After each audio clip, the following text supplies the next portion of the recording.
vermelha, tá? Se eu for além do tempo, né?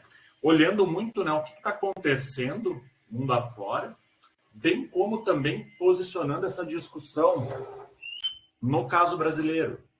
Então, pensei aqui uma agenda, né? Acho que eu pulo, né, esse item 1, por assim dizer, porque eu acho que o Rodrigo fez uma boa apresentação. Depois eu vou, acho que, posicionar, né, nesse item 2 aqui um pouco desse campo, né, da transição para a mobilidade.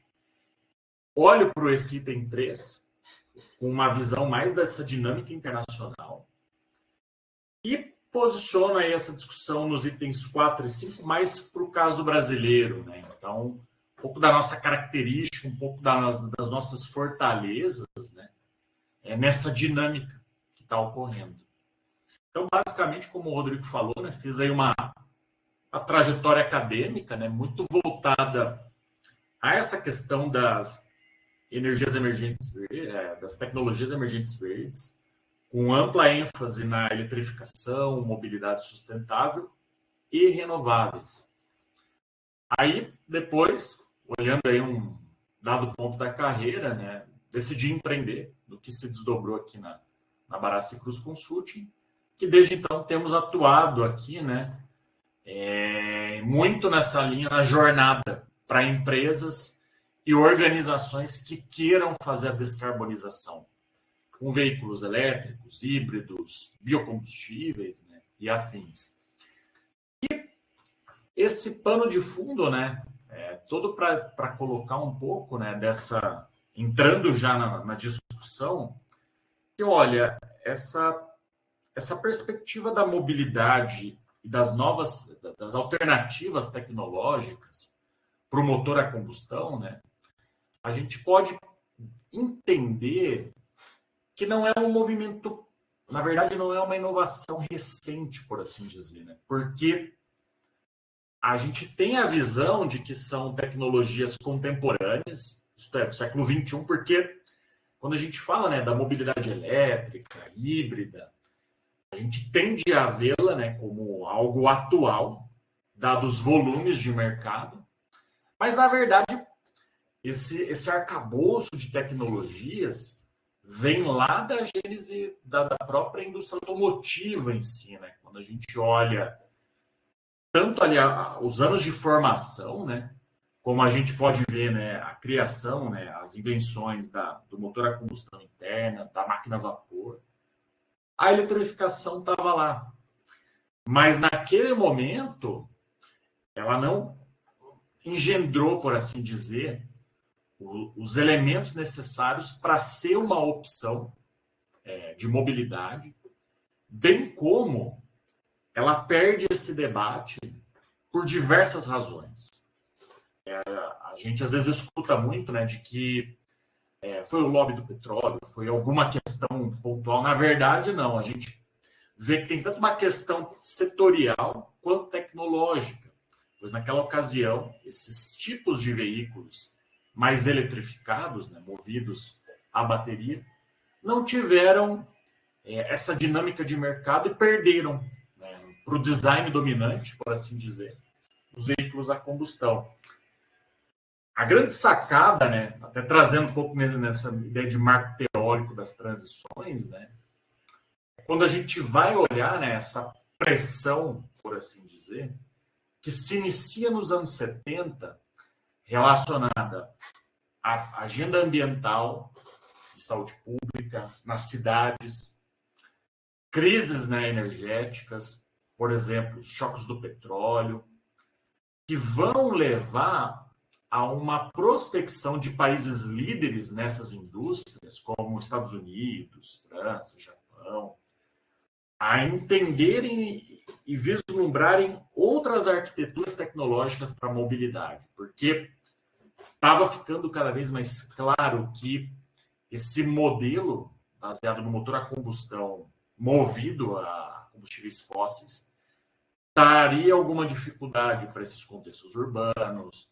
depois mais para a questão do aquecimento global, e vai, né, levar a toda uma retomada desse projeto de veículo elétrico, de eletrificação, que a gente enxerga já mais fortemente aqui no século XXI, pois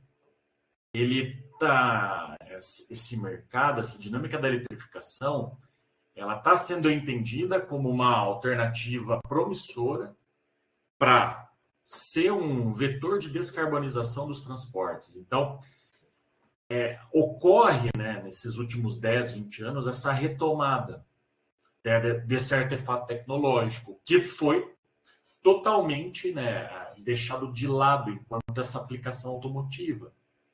Só que, nesse inteirinho, né, da indústria dos últimos 100 anos, né, as máquinas, os motores elétricos se desenvolveram, as baterias para outras aplicações eletrônicas também se desenvolveram, que habilitou essa aplicação tecnológica recente.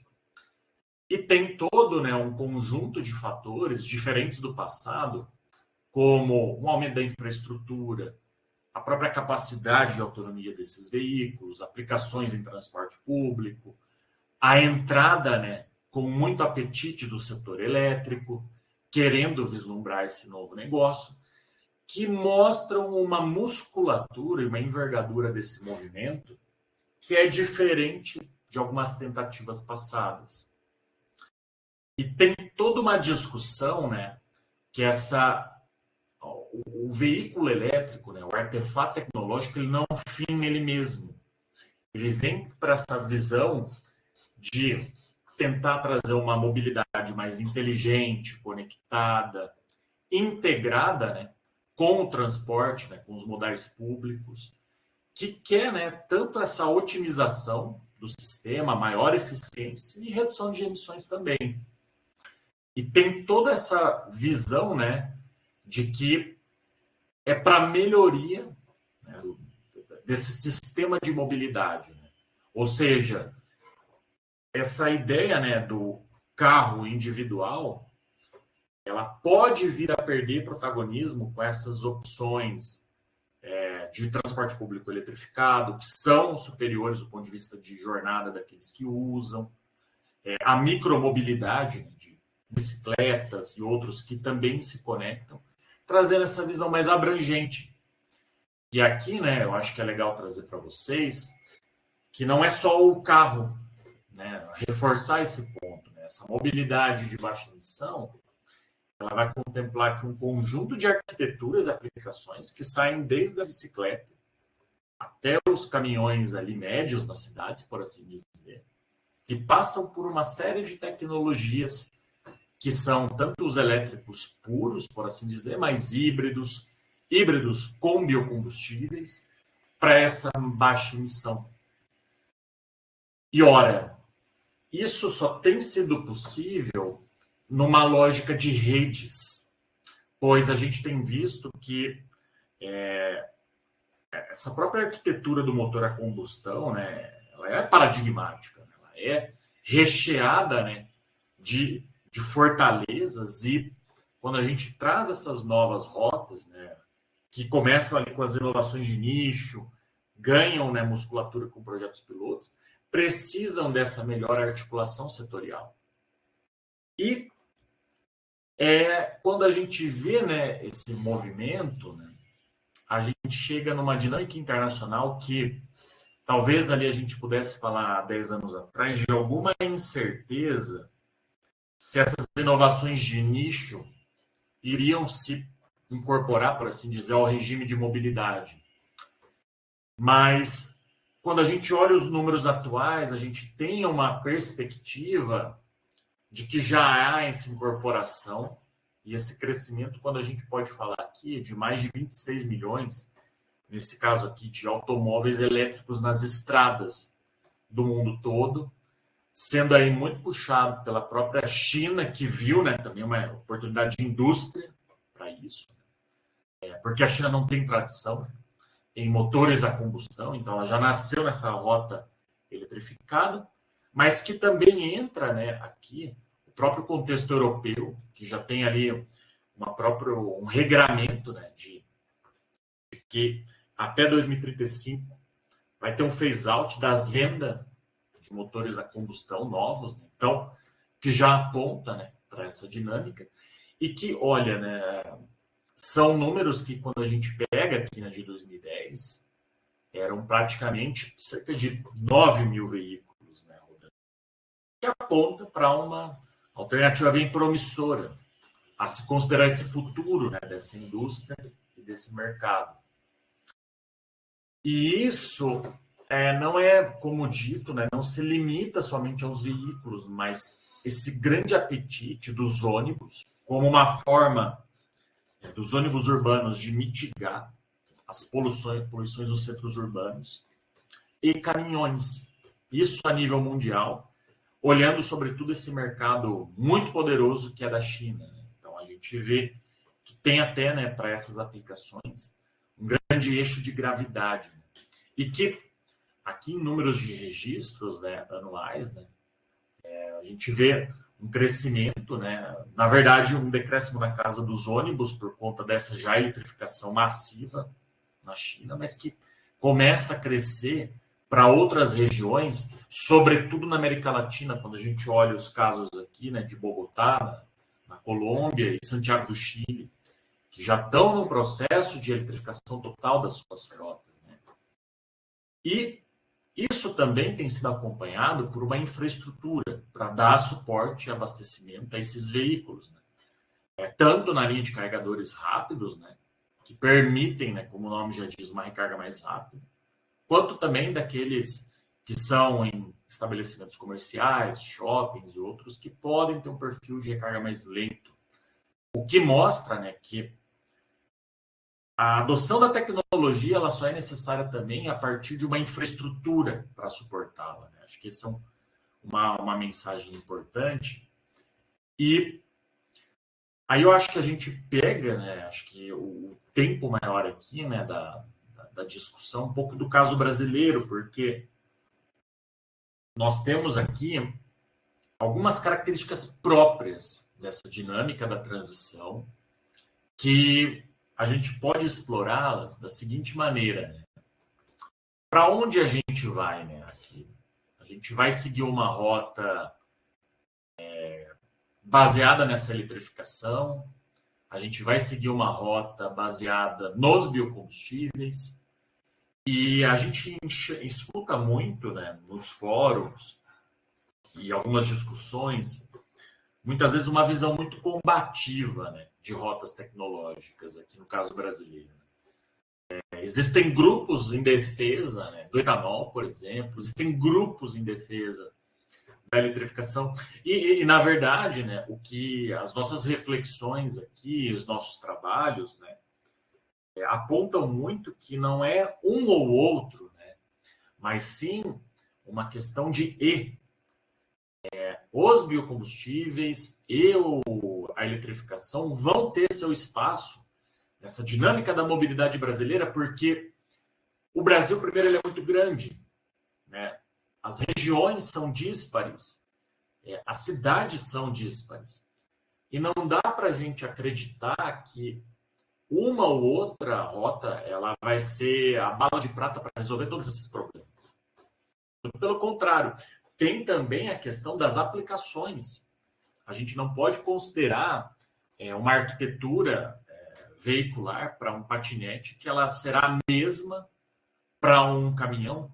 A gente não pode considerar que a gente vai colocar, por exemplo, né, etanol num patinete e encher talvez um veículo rodoviário de baterias, porque elas não são compatíveis nessa viabilidade técnica e econômica. Então, basicamente, a gente tem aqui, né, conjunto de drivers alavancadores, né, a gente vê um apetite forte desse setor automotivo que quer prospectar essas alternativas dos biocombustíveis, tem os novos entrantes de capital chinês que estão enveredando, né, essa discussão da eletrificação pura e que mostram, né, muito fortemente que a gente vai ter um papel e, sobretudo, né, quando a gente olha a nossa cadeia, né, de produção, ela já tem uma cadeia de baixa pegada de carbono por conta da nossa matriz energética total. Então, que até nos posiciona com alguma certa vantagem. Isso até mesmo comparando até com países líderes, né, europeus, não em sentido de competência tecnológica, indústria, manufatura, mas essa pegada de carbono da produção, né, desses veículos. E quando a gente olha, né, essa grande pujança, né, dessa dinâmica baseada no mix, né, é aqui que a gente encontra, né, quando a gente mostra essa figura, né, que eu tento trazê-la à luz de um cardápio de aplicações, por assim dizer, e esses ícones aqui, né, da eletricidade, do biocombustível, a gente vê que são várias as janelas, né, e os pontos de intersecção e diálogo entre as tecnologias. Quando a gente vê os híbridos flex, híbridos plug-in flex, a gente tem ônibus a células a combustível, ônibus híbridos em desenvolvimento no país, tanto a questão, né, de vans a célula a combustível, e que mostram aí que tem várias oportunidades a serem exploradas por essa intersecção, né? E que algumas aplicações cativamente vão tender mais à eletrificação, por exemplo, os ônibus urbanos que a gente tem visto, essa aplicação dos caminhões médios dentro das cidades, e outras a gente vê que vai ter um espaço muito grande para os biocombustíveis, como os automóveis privados, né? Quando a gente compara essa questão do custo, né? Considerando que o elétrico tem um custo elevado, então a gente olha um híbrido, né, estágios de hibridização para essa mobilidade particular. Ou seja, né, a nossa dinâmica, eu tenho, né, essa impressão e tenho escrito sobre isso, que ela vai muito numa pluralidade tecnológica, né? E até muito pela nossa envergadura, né, de indústria, de país, que a gente pode, talvez, dividir os ovos em algumas cestas, porque tem uma atração, né, potencial de capital estrangeiro, de investimento estrangeiro, porque o mercado nosso é muito grande, né, em termos de números, né? E a gente vê, né, que e isso aqui, né, devo dar créditos aqui também ao Rodrigo, né, que a gente fez um trabalho a várias mãos aqui e vai compor essa obra aqui do anuário, né, de mobilidade elétrica que a gente publica no final do mês, que a gente olha que cada vez mais essas arquiteturas híbridas, flex, eletrificadas, né, alternativas, por assim dizer, ocupam espaços, né? Por exemplo, né, a gente viu ali em 2022 2,5% de novas vendas, sendo que entre janeiro e agosto desse ano foi 3,6% e só em agosto foi 5%. Ou seja, cada vez mais, né, está ganhando um espaço e que a gente está chegando aqui nos dados aqui, né, de outubro, aproximadamente, em cerca de 160 mil veículos entre híbridos flex, híbridos plug-in com conexão à rede e elétricos puros. O que estão dando, né, essa característica um pouco desse mix, né, de arquiteturas e soluções tecnológicas.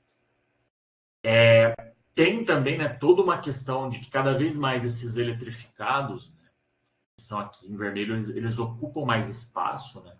Então eles estão ganhando, né, vamos dizer assim, né, um interesse do público consumidor nessas tecnologias. E tem muito desse papel das cidades, né, e das capitais, sobretudo, né? A gente vê que tem um primeiro cluster, né, por assim dizer, em São Paulo, mas que é acompanhado de perto, né, pelos estados do sul, principalmente, a gente vê, né, aqui, bem como as suas cidades, né, e suas capitais, né? Então, tem, né, esse primeiro caráter regional, por assim dizer, sudeste e sul, mas que está se espalhando, né, para outras regiões também. E tem um crescimento patente aqui da parte dos ônibus, com essa agenda de descarbonização das cidades. Então, a gente vê São Paulo, falei a 16802, a gente vê, né, os caminhões para as entregas urbanas, muito relacionadas a essa agenda ESG sendo implementados, o que mostram aí esse crescimento, né, dessas alternativas para além do automóvel em si. E também um crescimento aqui de infraestrutura, né, que começa a ser adensada para até suportar essa operação, porque eles não dissociam entre si, né? Na verdade, eles são necessários, né? Um está atrelado ao outro, crescimento de frota e infraestrutura. Então, a gente vê aqui nesse mapa, né, esses pontozinhos, né, em laranja, como sendo esses corredores estratégicos que crescem e também, né, começam a suportar essas viagens mais a longa distância. 20 minutos. E é interessante, eu acho que, trazer para vocês que a gente vai ter uma indústria, né, nesse sentido. Ora, na verdade, a gente já tem várias iniciativas em curso, logradas com muito êxito, por exemplo, da própria Indústria Nacional de Motores Elétricos, aqui da WEG, indústrias relacionadas à cadeia de ônibus elétricos, e até mesmo alguma indústria incipiente de baterias, né? E que é uma questão que a gente coloca, né? Será que a gente está aproveitando isso da maneira mais adequada, né? Será que a gente poderia ter um papel ainda mais de protagonismo, né? Pois a gente vê, né, que para a parte de ônibus, a gente já tem diferentes atores compondo esse ecossistema, por exemplo. Para a parte aqui de baterias, a gente tem várias empresas com competências em empacotamento, nessa parte de programação, dos módulos, né, da montagem deles, considerando as células ainda um calcanhar de Aquiles local que poderia ser pensado. E também essa infraestrutura de recarga, com várias empresas que estão aqui se posicionando, né? E acho que, assim, talvez um pouco dessa visão, né, de atuação talvez um pouco mais periférica, que a gente poderia talvez estar melhor, é que existe ainda uma falta, né, encaminhando aqui para o final já, né, de uma falta de um consenso nacional, por assim dizer, para com esse tema dessa mobilidade de baixa emissão, porque a gente ainda não há um marco que conjugue essas diferentes rotas tecnológicas e traga essa visão de longo prazo. Na verdade, a gente vê algum ativismo isolado de alguns órgãos governamentais, uma baixa articulação de atores, e essa questão da mobilidade elétrica, ela está um pouco meio misturada em outras políticas públicas, né? Sem ter um pouco uma direção para essa temática, né? E uma articulação mais adequada, né? Então a gente vê que tem aqui um conjunto, né, de temas como políticas para a indústria, políticas de mudanças climáticas, que às vezes, né, a eletrificação e essa mobilidade de baixa emissão, ela se encaixa ou ela tem alguma participação mais periférica, né? Mas que a gente pode ter algumas possibilidades promissoras, né, com algum apetite de governos, do governo federal e também dos estados, né, recentes aí para o tema, inclusive no próprio Rio Grande do Sul, que é o primeiro estado, né, a estar pautando, né, um PL, uma política estadual, né, de mobilidade elétrica, né, que vai ser, na verdade, uma grande referência, né, para a nação.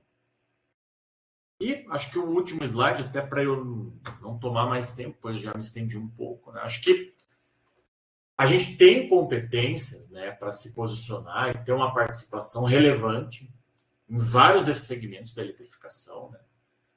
Parte de ônibus, como dito, né? Caminhões, a gente tem uma indústria robusta. Essa aposta, né, dessas tecnologias sinergistas, né, híbridos flex, melhorar, né, essa intersecção, esse diálogo, é um caminho promissor, mas que talvez ainda por essa falta de coordenação, né, um pouco desse planejamento de longo prazo, né, a gente vê muito essas divergências e essas discussões mais combativas entre rotas tecnológicas, né? E que a gente só pode ter, né, na minha visão, um papel mais protagonista e melhorar se a gente tiver uma melhor articulação e coordenação, né?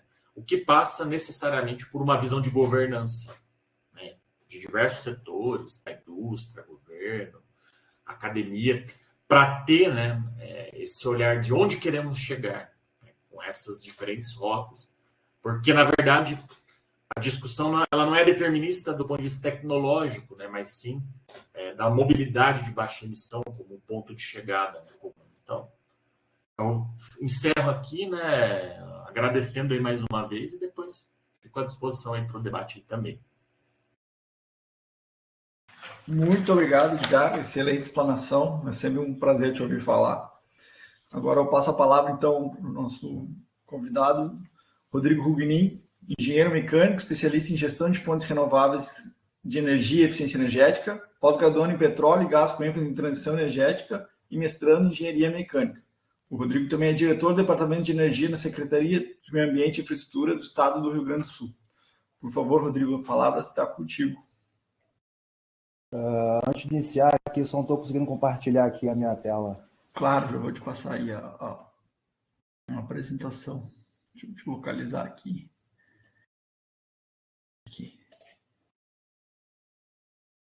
Certo. Agora é para funcionar, Rodrigo. Tá, perfeito.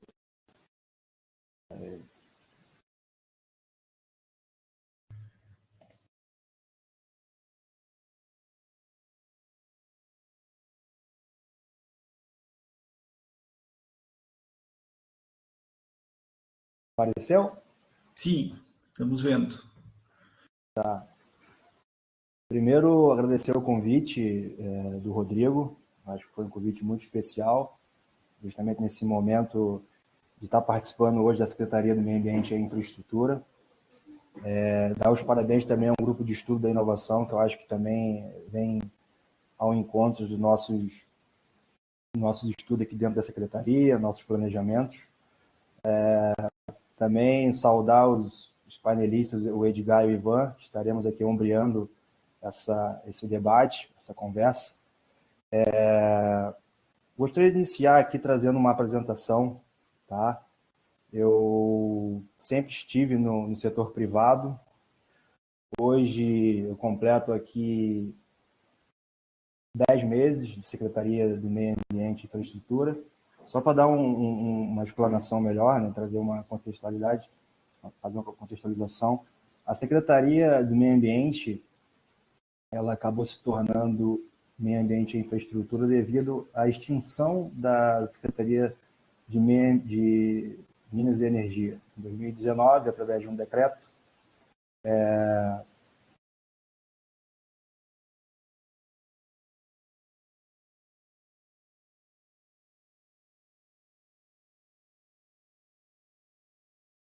a Secretaria de Minas e Energia foi extinta e a do Meio Ambiente acabou dando esse nome aí um pouco mais comprido. Então, hoje nós tratamos aqui de meio ambiente, clima e Minas e Energia. Então, acabou se tornando uma secretaria bem robusta, bastante demandas, mas, enfim, eu acho que o caminho está posto, né? Os desafios estão aí e vamos iniciar aqui a nossa apresentação.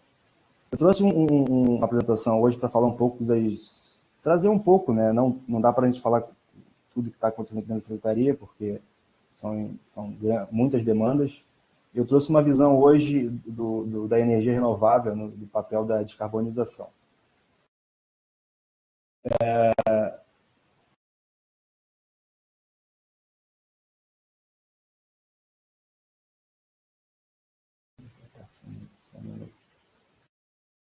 Está passando para vocês aí a apresentação? Tá falhando um pouquinho teu áudio, Rodrigo, mas tá passando sim. Para mim aqui travou. A gente tá vendo aqui enquadramento conceitual, econômico e o gráfico.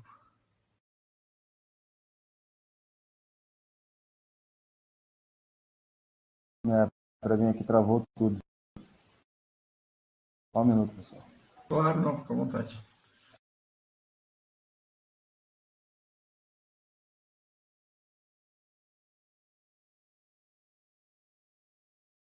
Só me atualiza em qual página que está nesse momento.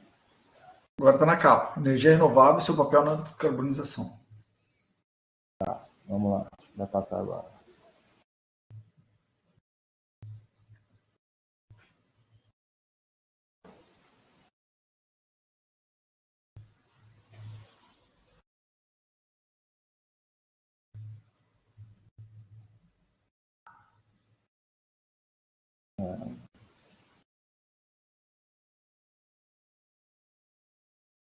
Está aparecendo os pilares, né? Isso, pilares da gestão. Tá. Vamos ter que ir aqui bem no manual. Bom, hoje dentro da secretaria nós temos 4 pilares, né?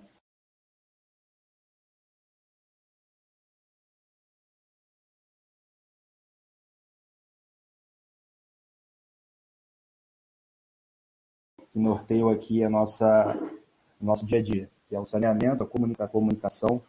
Eu acho que a gente precisa estar bem em contato com todos os entes, tanto do ponto de vista da academia, quanto de vista do setor privado.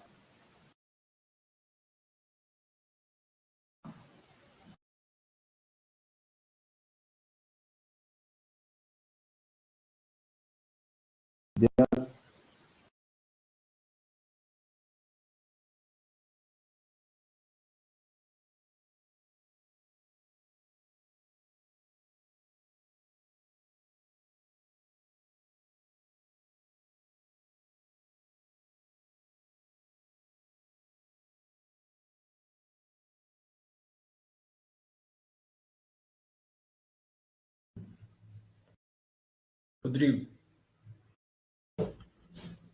Opa!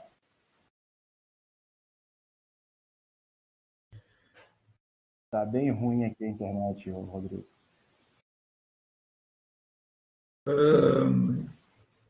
Tu não quer me enviar essa apresentação, Rodrigo? De repente eu subo ela aqui Pode ser, pode ser. De Pode repente ser. Posso me passar pelo envia. WhatsApp? Pode ser pelo WhatsApp. Mas se tu quiser.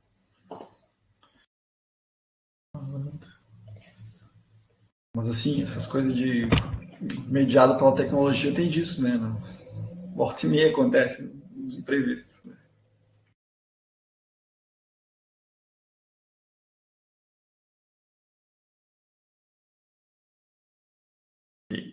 Aí.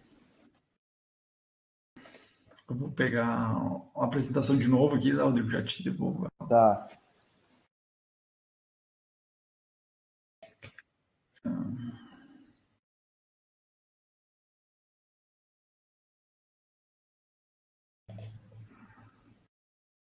Na verdade, ela acaba ficando na metade da minha tela aqui. Ela não evolui para o próximo slide. Às vezes é pesado, de repente às vezes fica ruim de carregar.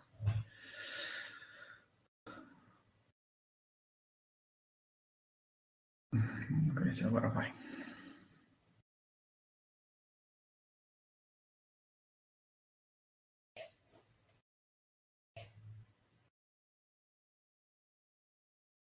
É pesada a apresentação também.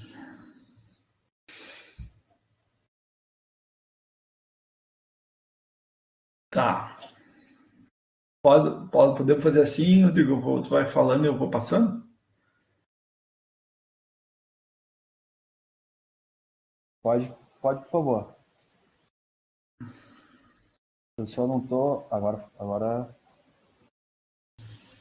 Tá vendo? Não tá visualizando ela?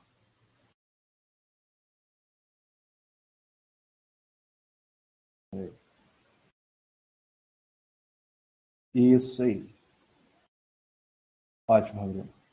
Então, dando continuidade, aqui o governo do estado, né, pensando numa forma de nortear todos os objetivos, foi criado 4 eixos, né, dentro de todas as secretarias, né, um estado próspero, planejamento, sociedade inclusiva, justa e feliz, e o desenvolvimento econômico, né, pensando muito no ponto de vista da inovação. Então, desses 4 eixos foram desenvolvidos 22 objetivos, tá? Então, dentro desses 22 objetivos, cada secretaria tem um ponto mais específico, justamente o nosso aqui como o Departamento de Energia e Mineração, um ponto muito latente é a questão da transição energética, né? Acho que é um ponto que justamente está muito latente e que vai trazer muita demanda, não só para a secretaria como um todo, como outras secretarias transversais. Passar, por favor.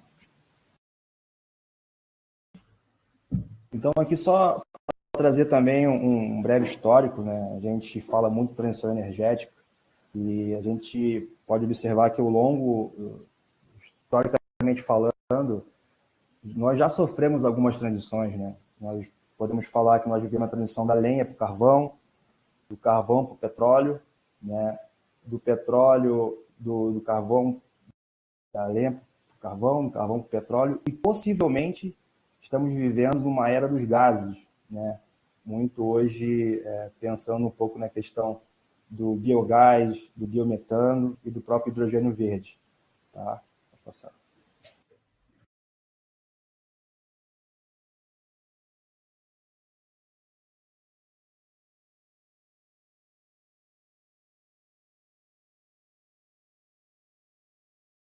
Bom, falando um pouco da matriz energética do Rio Grande do Sul, hoje nós temos aí, a nível de Brasil, né, nós temos hoje em torno de 200 gigawatts, né, gerados dentro a nível Brasil. No Rio Grande do Sul, hoje estamos numa capacidade de 12 gigawatts, né, muito calcado na energia hídrica.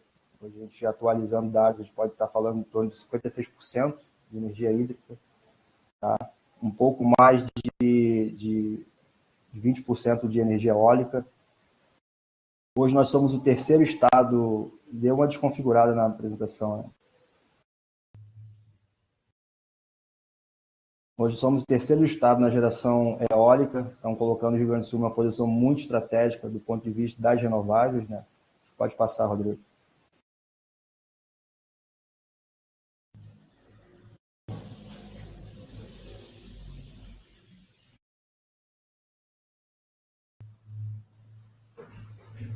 Então, hoje, a nível Brasil, a gente pode citar e dar um exemplo. Hoje o Brasil ele é um país continental, né, tropical, rico em energias renováveis. Hoje existem regiões como o Nordeste, né, do ponto de vista solar e eólico, que são estratégicos para o Brasil.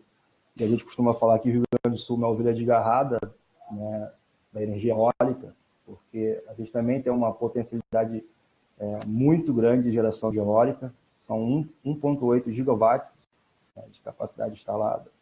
Então, hoje, trabalhamos muito fortemente nessa questão do hidrogênio verde, está um pouco mais à frente.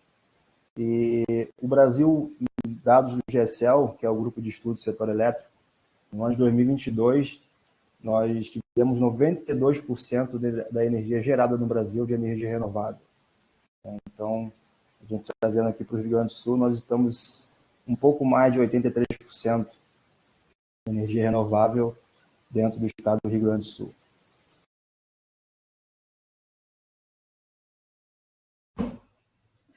Então, aqui eu trouxe um provérbio da dinâmica, né, da evolução econômica, que é do Schumpeter, que é um economista austríaco, que ele fala que a tempestade é eterna da destruição criadora, que na verdade nada mais é que a inovação.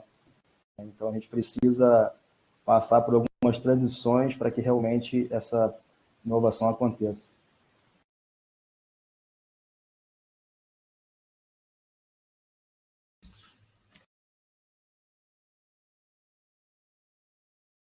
Então a gente tinha uma demanda e nós tínhamos uma oferta que para aquele momento era necessário. Então, o que aconteceu? A demanda começou a aumentar, tá? E a oferta teve que aumentar junto. Então, esse foi o balizador, né, e o tracionador para o desenvolvimento econômico.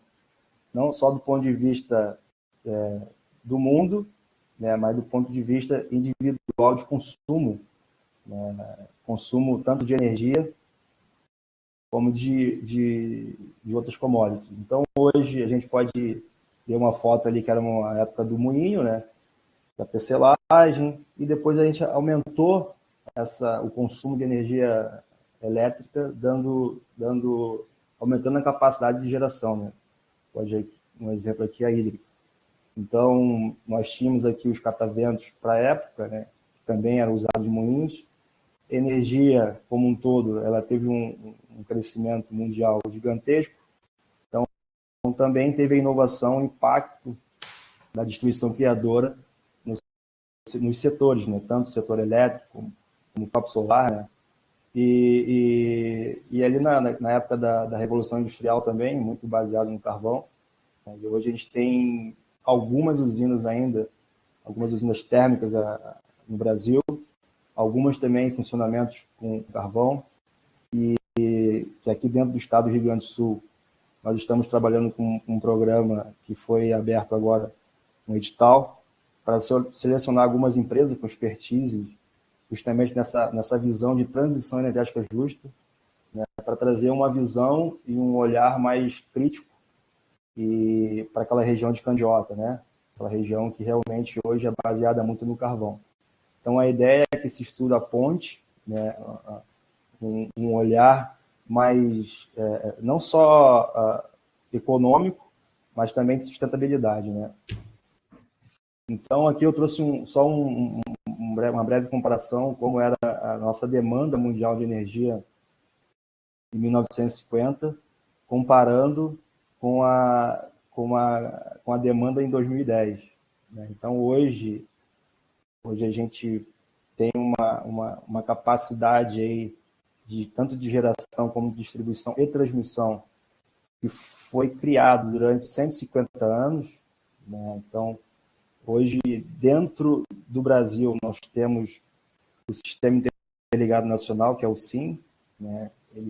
É um sistema bem robusto, que é tudo conectado. Então, hoje, o Rio Grande do Sul ele tem um viés muito estratégico do ponto de vista de novos empreendimentos. Vou falar um pouco mais à frente sobre hidrogênio verde, né? E alguns estados não possuem a capacidade de escoamento de energia como o Rio Grande do Sul. E aqui também eu trouxe uma ideia de transição energética, que a gente pode falar dos 3Ds, né? Que é composto pela descarbonização, descentralização e a digitalização. Né? Então, dentro desses 3 norteadores aqui, eu ainda traria mais um, que vem muito pela fala do Edgar, né? Que é a diversificação.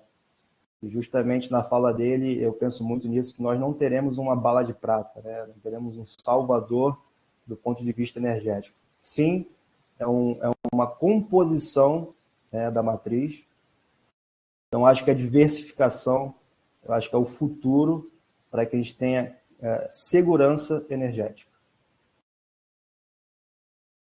Então, dentro do governo, né, foi pensado muito nessa questão de transição energética, muito baseada na descarbonização. A gente sabe que o hidrogênio verde ele vem como um tracionador, né, para motivar, sim, essa transição energética. A gente tem muito não só respeito, mas um carinho por esse energético. Mas a gente sabe que ele é uma indústria que está em crescimento, né, está em nascimento. Então, ele precisa, sim, ser tratado. A gente não pode deixar de lado.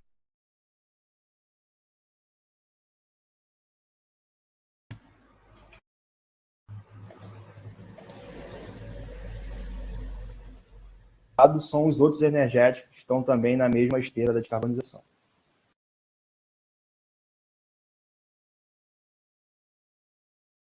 Aqui. Então, só para trazer aqui, nós somos o 5º estado, né, do Brasil em geração de energia eólica, né, 8%, atualizando um pouco mais hoje, né, um pouco mais de 10% da matriz do Rio Grande do Sul de geração eólica, 1,8 giga, e estamos em 9 municípios gaúchos, né, hoje, possuindo a geração eólica, garantindo aí suprimento para todo o estado.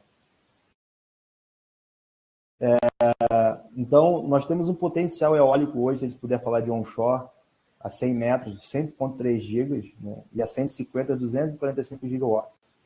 Isso onshore. Offshore, em Lagoa, a gente pode falar um pouco mais de 100 gigawatts. Né? Então, nós temos um trabalho muito par e passo aqui com algumas instituições voltadas para o desenvolvimento também da cadeia de biogás e biometano. Fala um pouco da biomassa, né? Então, nós temos alguns projetos já em pipeline aqui para desenvolvimento da cadeia como um todo, né? Obviamente que o biogás ele vem também como um tracionador para essa questão da descarbonização, e em alguns casos pensando na geração elétrica e em outros casos pensando na própria geração de biometano. A solar, né, como eu havia dito, nós somos o terceiro estado, só perdemos hoje para São Paulo e para Minas, na geração solar, um pouco mais de 2 gigawatts aí de geração. E aqui também a gente pode falar um pouco da hídrica, né, que hoje nós somos aí o terceiro estado na questão de PCHs. Projetos eólicos, nós temos 61 projetos hoje aí no pipeline, podendo ser a qualquer momento tracionado e realmente virar projetos executáveis em 31 municípios, somando um pouco mais hoje, em torno de 18 gigawatts aí, investimento na casa de 100 bilhões. E o offshore, né, que também ele vem com uma demanda muito forte do Brasil, sendo que o Brasil ele tem muita área ainda para se desenvolver no eólico, no onshore, né? Então, nós estamos trabalhando muito fortemente aqui junto com o Ministério da Energia para entender esse olhar realmente do offshore, né? Obviamente, nós temos que levar em consideração que o custo do offshore ele está na casa de 2,5 a 3 vezes o valor do onshore. O onshore a gente poderia falar hoje na casa de 7 milhões por mega, né, de eólico. O offshore vai estar 3 vezes esse valor do onshore. Então, realmente, é uma roda que precisa ser analisada bem friamente. Então, nós temos 22 projetos hoje a nível de IBAMA.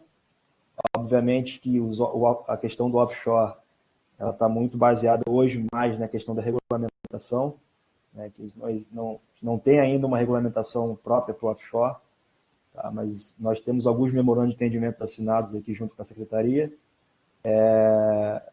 mas a gente precisa ter essa regulamentação para ter respaldo jurídico, né? Então, como eu havia dito também, nós temos uma linha de transmissão robusta, onde a gente pode pensar que teremos bons projetos e teremos para onde escoar essa energia. Então, nos leilões aí, nos últimos leilões de 2019, 18, 19 e 20, hoje nós estamos aí praticamente quase 80% de todas as obras desses leilões, um investimento na casa de quase 7 bilhões, né? Então, foi construída em torno de 3 mil quilômetros de linhas, né, de transmissão, incluindo distribuição também, e 8 gigavolt-ampere de capacidade instalada. Isso deixando o Rio Grande do Sul num ponto muito estratégico para desenvolvimento de projetos. O hidrogênio verde, acho que não é novidade para ninguém, né? Na verdade, a gente pensa muito na questão da eletrólise, né? Para quebrar a molécula da água e dividir, a gente consegue remover o hidrogênio.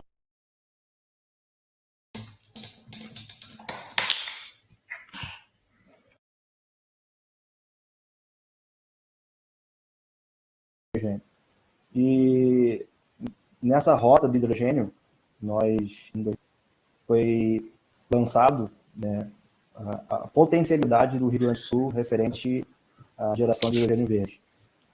O Estado ele contratou uma empresa chamada McKinsey, né, uma empresa americana, uma consultoria com muito renome, onde foi feito um estudo e mostrou a potencialidade do Rio Grande do Sul em vários municípios, né, e cada município com o seu valor de geração por quilo de hidrogênio. Então, hoje no Rio Grande, hoje, não sei amanhã, mas hoje, é o único estado que possui esse estudo voltado para o hidrogênio verde, né? Então, aqui, estou mostrando aqui 10 municípios, né, onde foram selecionados com o menor custo para a geração de hidrogênio verde. Tá? Então, esse estudo está pronto. Tá? O que a gente precisa, aí eu volto também na fala do Edgar, eu acho que também foi uma apresentação excelente, brilhante. A gente precisa trabalhar com aquela questão da tríplice hélice, né?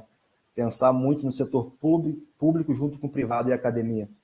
Eu acho que a gente tem uma pauta gigantesca, os desafios são enormes, e eu penso que nós temos que estar uníssonos, né? Porque a demanda é alta e a gente não consegue fazer nada sozinho. Acho que pode passar, Rodrigo. Aqui são algumas matérias, né, do hidrogênio verde. Nós estamos montando aqui o comitê, a coordenação executiva do programa Hidrogênio Verde, né? Nós temos alguns setores dentro do Hidrogênio Verde, e um deles é P&D e RH, né? Então, provavelmente, nós estamos aqui pensando em conectar a URGS junto com esse estudo.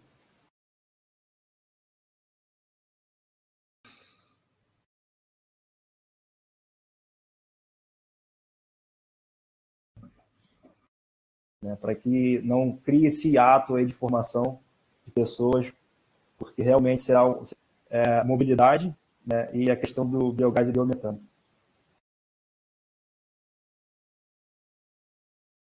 Aqui, só na questão da linha do tempo, né, quando foi feito o estudo, o governador teve esse pensamento, essa ideia de que o Estado poderia ter essa potência de desenvolvimento do estudo de hidrogênio verde, e trazendo também uma situação que o hidrogênio verde, para o Rio Grande do Sul, ele tem um ponto muito mais estratégico, doméstico, do que outros estados, né? A gente está falando de outros estados para exportar, enfim, hidrogênio, amônia para a União Europeia. Sim, a União Europeia, porque hoje a gente pode falar que é onde estão os países com a maior insegurança energética, né? Então, o Brasil, óbvio que outros países, eles têm uma carta do baralho na questão do ponto de vista do hidrogênio verde, né? Mas o Brasil tem o baralho inteiro. Então, o Brasil hoje, nós estamos hoje onde a Europa quer estar em 2050. Né? O que a gente precisa pensar e trabalhar é saber trabalhar a abundância. Né? Então, a gente precisa ter esse pensamento, mas também a gente não pode achar que está com o jogo ganho. Né?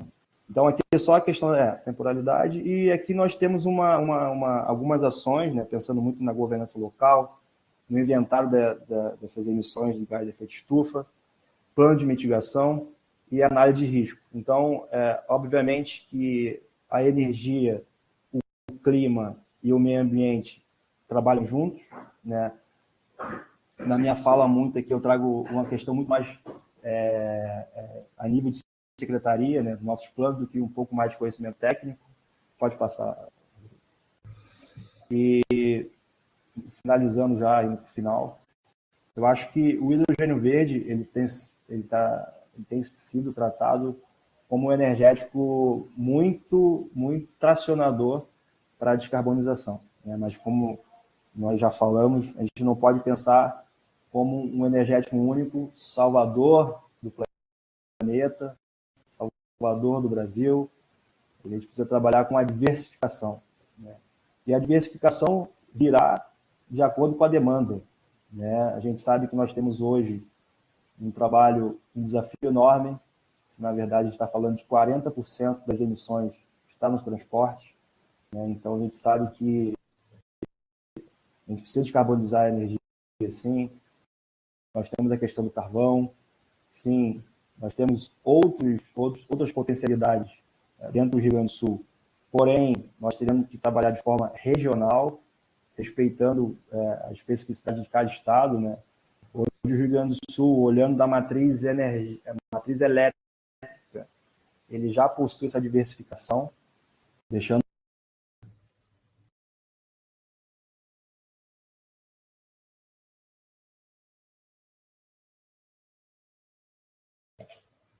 no Rio Grande do Sul uma posição muito favorável, né? Então, a nossa intenção é ir para o mercado doméstico, pensando na amônia verde, no metanol, em fertilizantes.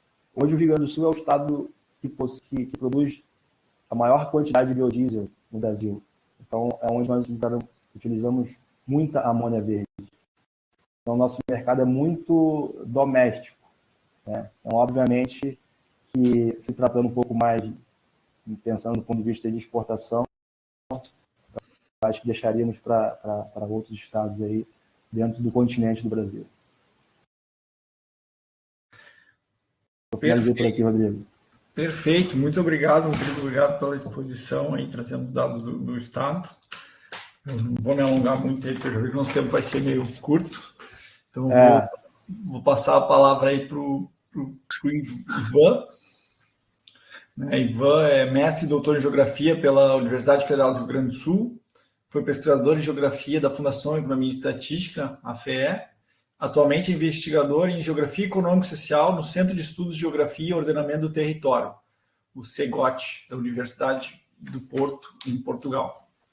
Por favor, Ivan, fica à vontade, a palavra está contigo, vou passar a apresentação para ti logo. Assim. Obrigado, Rodrigo.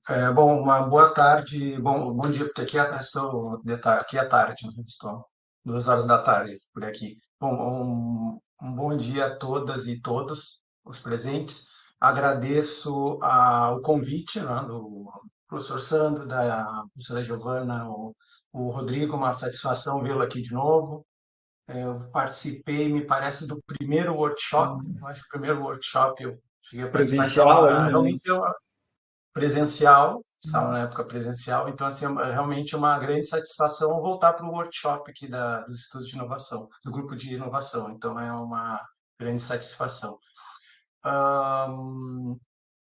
Eu vou, enquanto que o Rodrigo vai preparando ali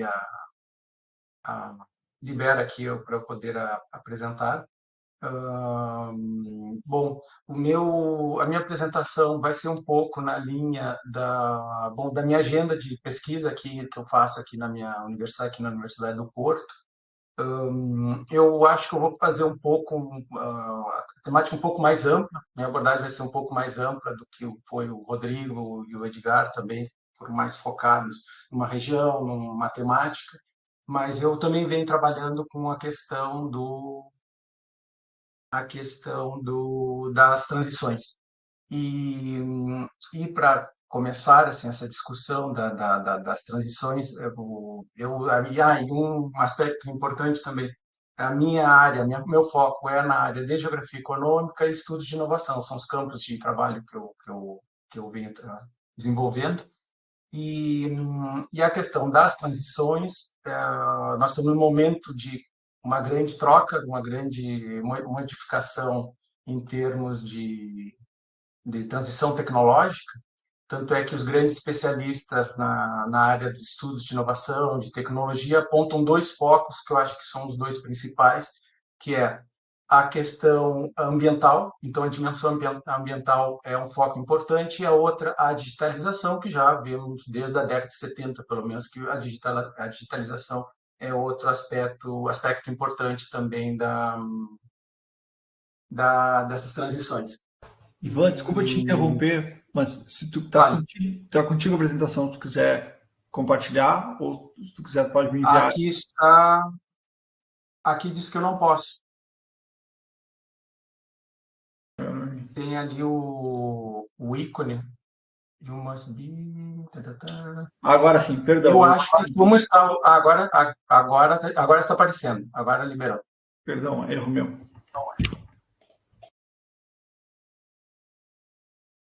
Deixa eu ver. Bom, como eu aqui, estão vendo? Sim. Tá tudo certo, tudo bem. Certo. Então, bom, essa é a minha discussão de transições, em termos mais gerais, e nós estamos num momento de grande mudança, como foi na década de 70, de 60 para 70, o que alguns chamam de revolução da informática e da comunicação, no final, ali, início do século XX, final do século XIX, a produção em massa, né? A produção, e aí o surgimento do automóvel, que aí o Edgar colocou muito bem, né, essa época, essa grande transformação que é o carro elétrico, que realmente naquela época houve uma competição entre o carro a combustão e o carro elétrico, e aí surgiu bom, toda a industrialização, e entramos desde a primeira revolução industrial, final do século XIX. Bom, como eu havia comentado, a minha área de investigação eu sou da geografia, trabalho em geografia econômica e basicamente o meu foco principal é desenvolvimento territorial e trabalhamos com 5 dimensões. Isso para contextualizar os meus interesses, né? Como eu venho trabalhando, eu e diversas equipes de investigação em diversos projetos de pesquisa.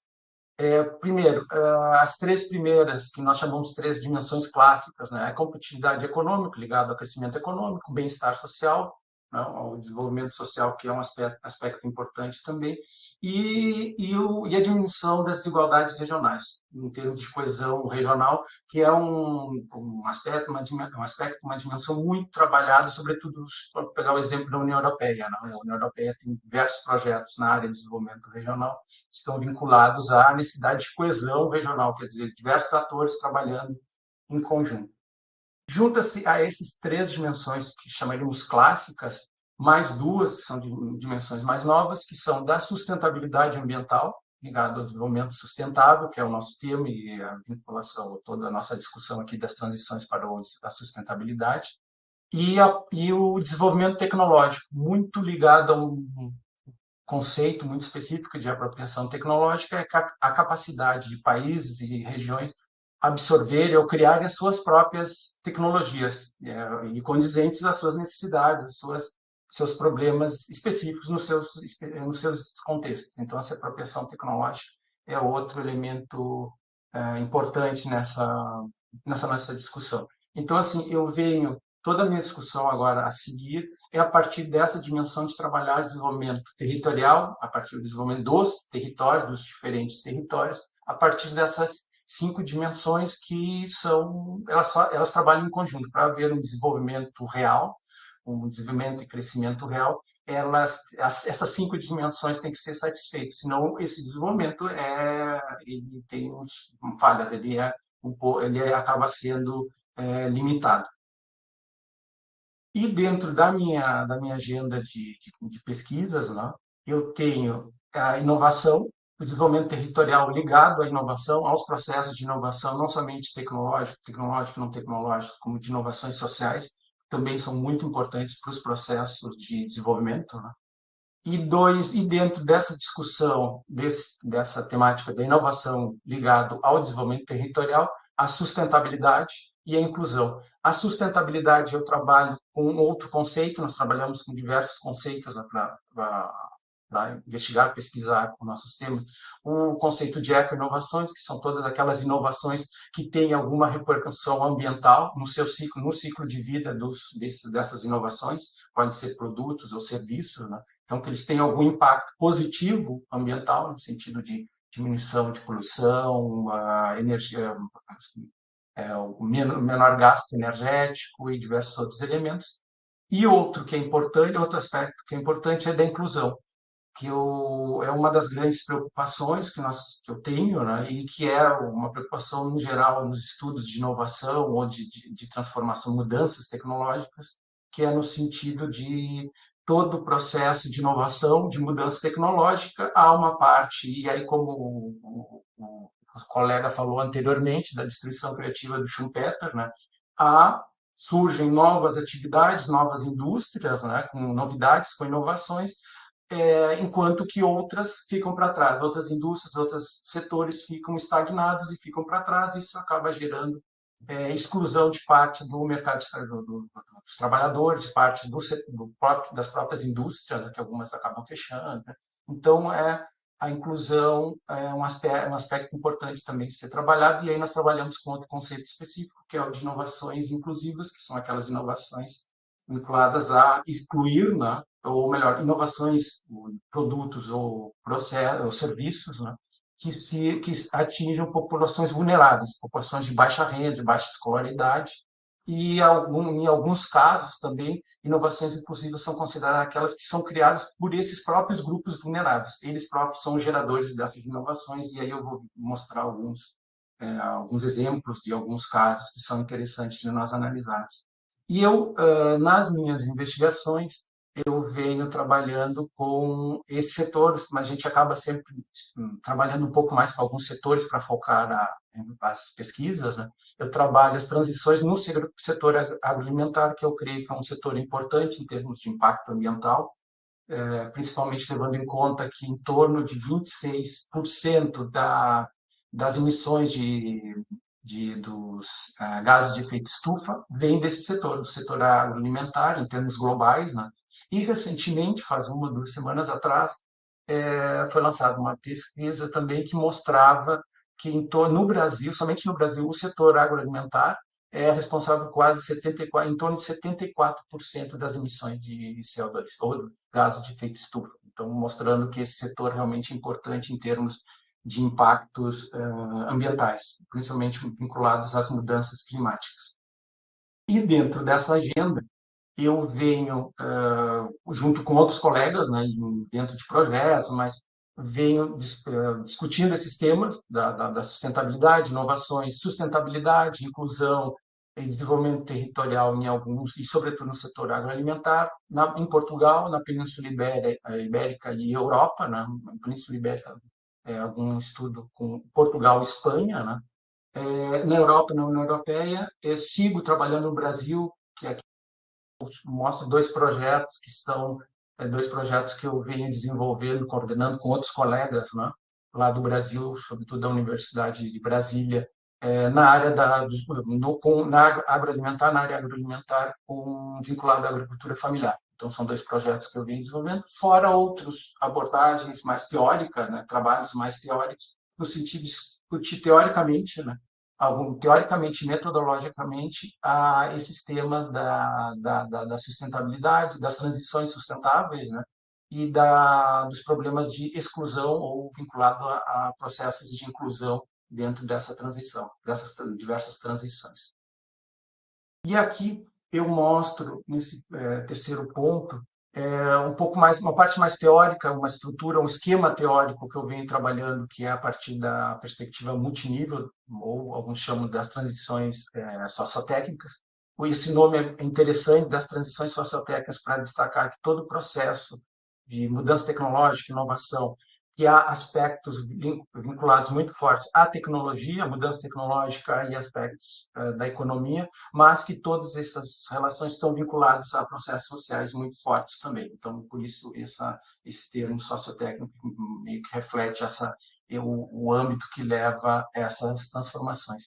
E, basicamente, de forma muito breve, né, esse esquema teórico, né, de estudos das transições, que é multinível, a partir de 3 níveis, são os nichos, que é o nível mais abaixo ali, nichos, os regimes e as paisagens, né? Os nichos são aquelas experiências específicas, experiências de inovações, pequenas empresas, grupos de empresas, normalmente em conjunto, que geram novas inovações. No caso que eu estou estudando, no setor agroalimentar, poderia ser no setor da mobilidade, a pequena mobilidade, ou mobilidade em geral, de transportes, a parte energética, também no setor energético. Então, assim, são grupos como mostra ali o gráfico, grupos de pequenos nichos de inovação que seguem mais ou menos o mesmo caminho em termos de inovações, uma mudança tecnológica em geral.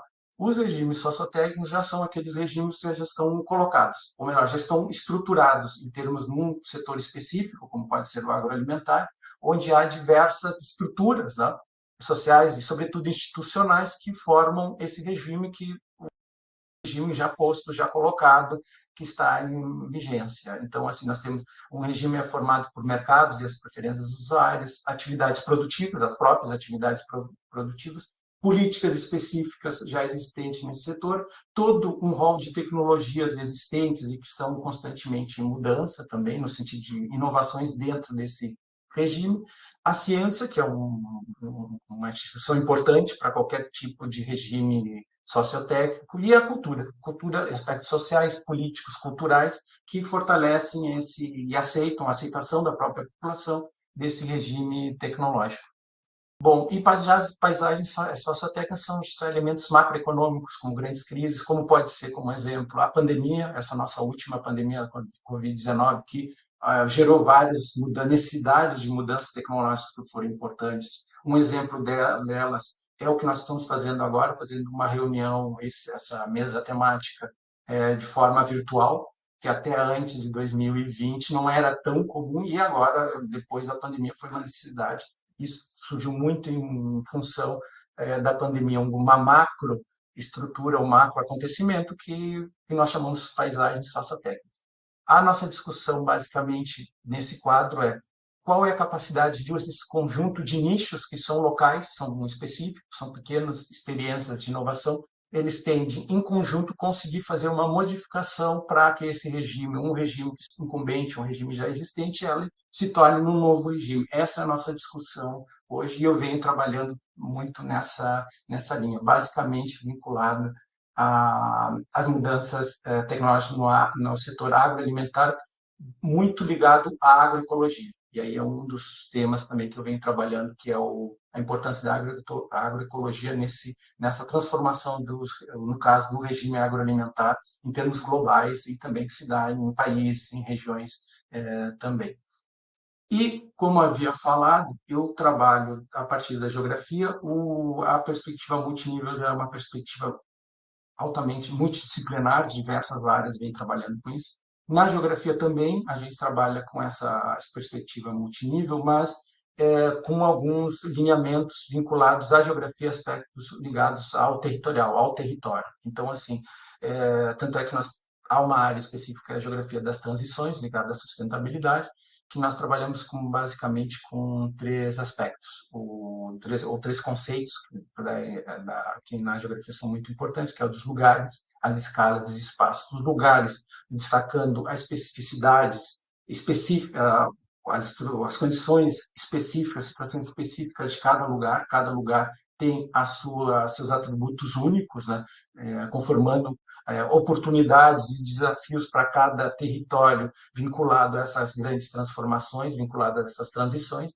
As escalas, o que destacam que qualquer processo de transição ou qualquer processo de desenvolvimento territorial ligado a uma transição não acontece unicamente numa única escala, ou poderia ser na escala local, regional, mas com certeza ligado a essa escala local ou regional, ligado a uma escala nacional, poderes nacionais, governos nacionais, e mesmo a escalas globais, no sentido de relações com multinacionais, com investimentos que vêm de fora, de outros países também. Então, nós trabalhamos com isso que nós chamaríamos as multiscalaridade, tanto dos regimes como dos nichos também, que eles trabalham em diversas escalas.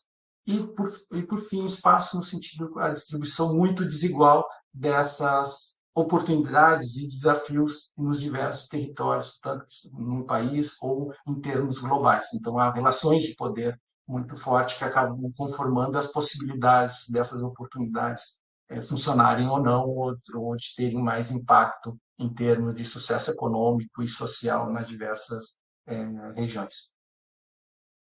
E indo para terminarmos a nossa discussão, eu gostaria de destacar 3 pontos principais que vêm em parte como resultado dessas investigações que eu venho fazendo e continuo está em andamento também, diversas pesquisas. A primeira delas, a relevância das diferentes bases de conhecimentos, e aí nós sabemos dos estudos de inovação que nós temos 3 conceitos, 3 tipos de conhecimento que são importantes, bases de conhecimentos, que é a analítica, sintética e simbólica. A analítica ligada à ciência, então todo aquele conhecimento vindo do setor científico, das universidades, das instituições de investigação. A base sintética, que é vinculada à engenharia, alguns chamam, entre aspas, vinculada à engenharia, ao chão de fábrica, aqueles conhecimentos práticos dos trabalhadores, das pessoas que trabalham nos diferentes setores, que atuam nos diferentes setores econômicos, e também o conhecimento simbólico, que está vinculado à cultura, aspectos mais subjetivos do conhecimento, vinculados ao conhecimento, que são importantes também. Os próprios estudos de inovação, várias experiências já antes da atual transição que nós vimos trabalhando, todas as inovações tecnológicas sempre têm um pouco de cada uma dessas bases de conhecimento. Toda inovação não é unicamente científica, não é unicamente sintética, e sim que normalmente são esses 3 elementos, 3 tipos de conhecimentos que eles acabam auxiliando no surgimento e no desenvolvimento de inovações. A partir desses 3 tipos de conhecimentos, né, essa base de conhecimentos que são diferenciados, nós vemos um potencial de desenvolvimento econômico muito interessante. Eu especificamente trabalho em setores, grupos sociais mais vulneráveis, de baixa renda, baixa escolaridade, E aqui eu destaco alguns elementos como os conhecimentos populares e muito diversificados em espaços urbanos, sobretudo espaços metropolitanos no mundo, e muito, em alguns casos, muito ligado a migrações, né? No sentido que os grandes centros urbanos que reúnem pessoas, imigrantes, né? Que vêm de diversas, em alguns casos, diversas partes do mundo, e que, ao juntar-se em alguns lugares específicos, mesmo em favelas, isso é um exemplo, também alguns estudos mostram mesmo em favelas, há uma reunião de conhecimentos diferenciados de diversos lugares, diversas etnias, de diversas culturas, que acabam têm uma possibilidade de surgimento de soluções de seus problemas, que são inovações. E também outro conhecimento que é importante, conhecimentos tradicionais de espaços rurais. E aí que eu venho trabalhando mais a partir da agricultura familiar. Importante, os indígenas também têm um conhecimento milenar que é interessante, sobretudo ligado à sustentabilidade. Conhecimentos agora, nessa transição ligado à dimensão ambiental, como havia comentado muito forte, esses conhecimentos desses grupos tradicionais são muito interessantes e vêm se retomando, sobretudo quando esses conhecimentos tradicionais vêm junto com a base analítica, com parcerias com o setor, com o científico, com parcerias com universidades, instituições de pesquisa também, e que eu venho discutindo não só em outros grupos, né, em outros grupos de investigadores, como nós vemos e vem discutindo não só no Brasil, como aqui em Portugal também, mas Colômbia e México. Eu trabalho com outras redes no Colômbia e México, onde há investigações, pesquisas muito interessantes, sobretudo na agricultura familiar. E, por fim, e é uma das grandes preocupações que eu tenho, é trabalhar a questão das transições nas suas problemáticas, nos seus problemas gerados a partir dessas transições. Há dois aspectos. Um deles é o surgimento desses novos regimes, né, que é o que está acontecendo agora, diversos nichos de inovações vinculadas à sustentabilidade que levam a a troca, ao surgimento de um novo regime sustentável, que é, no caso do agroalimentar, muito ligado à alimentação saudável e sustentável. Então, há o regime que não é alimentação sustentável e saudável, que luta contra isso, tenta se manter como houve em outros momentos da história das mudanças tecnológicas. E, além disso, as próprias transições ambientais, que às vezes elas têm aspectos importantes e negativos ligados a desigualdades, territórios que conseguem se desenvolver mais em termos ambientais, enquanto que outros ficam para trás, e aí é uma área específica dos estudos de inovação que trabalham com isso, que alguns chamam Dark Side of Innovation, o lado obscuro, né, das inovações. Todo o processo de inovação, de mudança tecnológica, há processos de aumento de desigualdade, exclusão de parte da população ou parte de setores econômicos, né, que são importantes, e aí para ir contra isso, ou para solucionar esse tipo de política, esse tipo de problema, é um papel importante das políticas públicas, políticas de inovação vinculada à inclusão, e aí eu próprio chamo termos de políticas de inovação inclusiva, que são necessárias,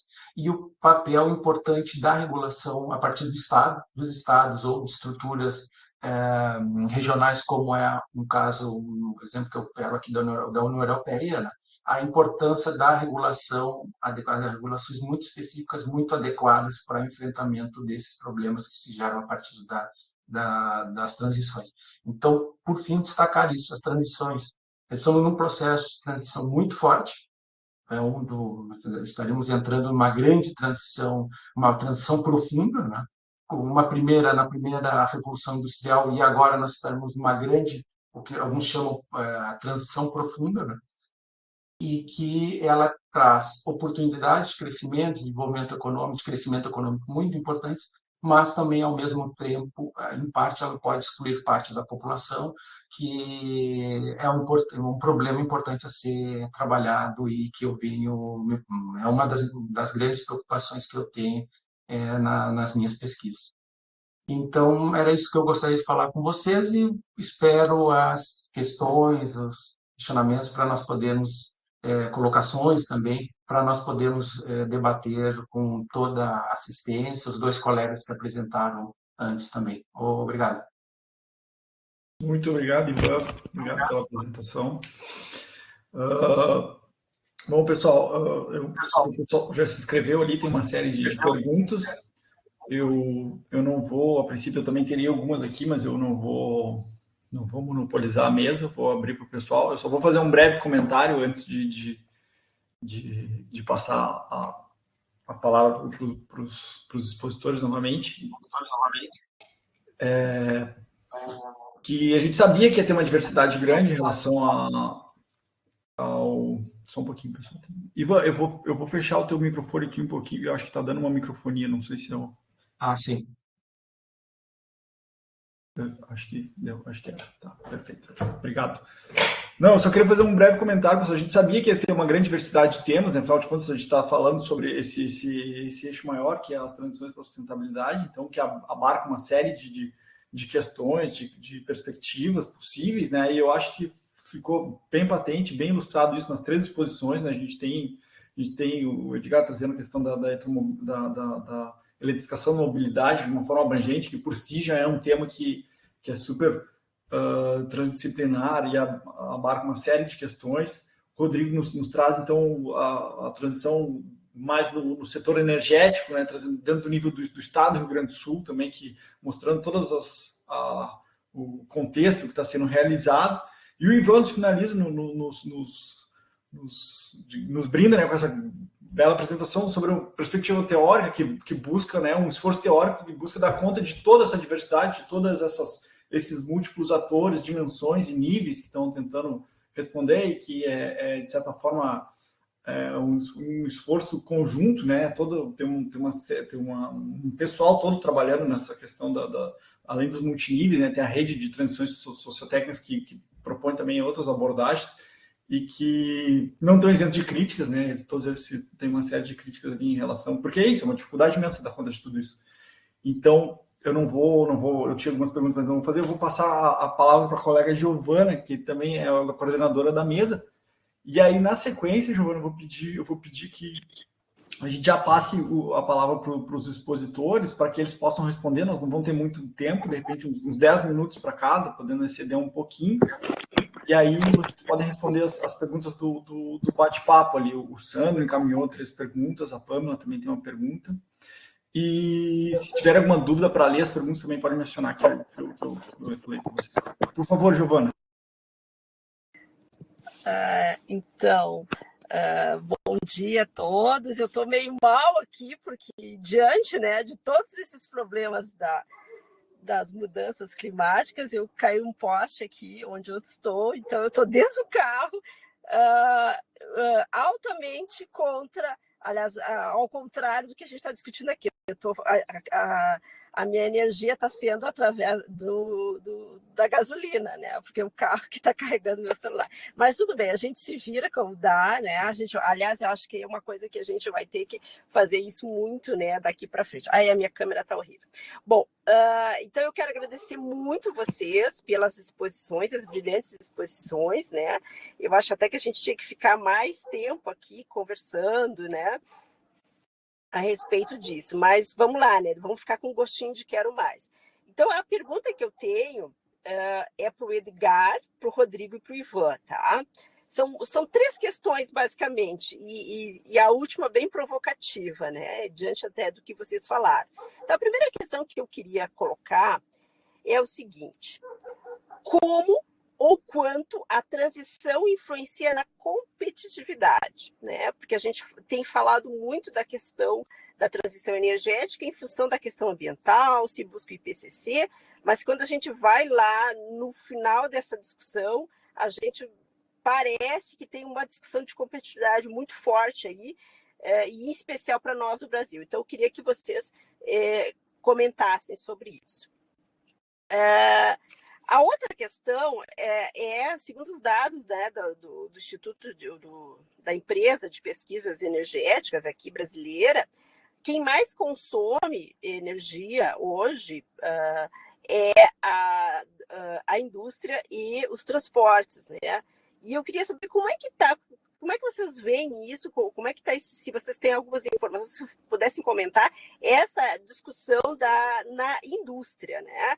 que a gente sabe aí que a siderúrgica precisa bastante, né? Embora o nosso parque industrial está meio, né, dificultoso, mas eu queria que vocês comentassem um pouco disso. E a minha terceira questão é a seguinte, acho que até vem mais na fala do Ivan, mas eu acho que a mesa pode falar e do Edgar no início, né? Eu queria conversar com vocês um pouquinho sobre essa transição em relação ao biodiesel, né? E em especial estou pensando na questão da cana-de-açúcar, né? Porque eu acho que dentro dessa, claro que não é uma competição, eu concordo plenamente com isso, que não possa ser uma competição, mas também a gente não pode pensar em transição energética, em energias que possam gerar mais problemas. E aí eu pergunto, quando a gente está falando da cana-de-açúcar, tá? Em especial, né, que eu já tinha comentado, nós estamos falando em aumentar mais essa área de produção da cana-de-açúcar, e em especial no caso brasileiro. Então, são essas três questões. Mais uma vez, parabéns pelas exposições. E já vou dizendo, ficamos com gostinho de quero mais. É isso. Então tá, só antes, viu, Giovana, se estivesse no carro elétrico, né, provavelmente não teria consumindo fonte de energia fóssil, na brincadeira. Edgar, então, na sequência, Rodrigo e Ivan, né, se vocês conseguirem condensar todas essas questões aí numa fala, aí eu agradeço vocês. Fiquem à vontade. Legal, posso puxar aqui então, Rodrigo? Não, agradeço.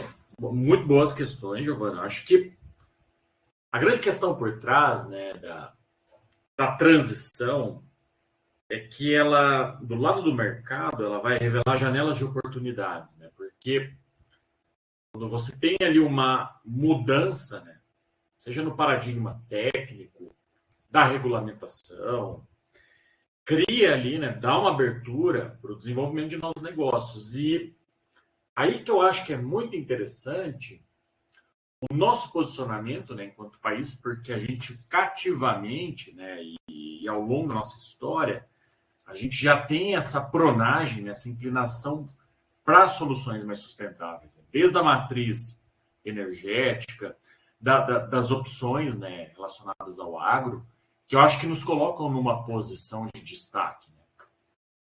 Toda essa agenda, né, ela é sinergista, seja da mobilidade, da questão das renováveis, porque, na verdade, né, elas vão se integrar.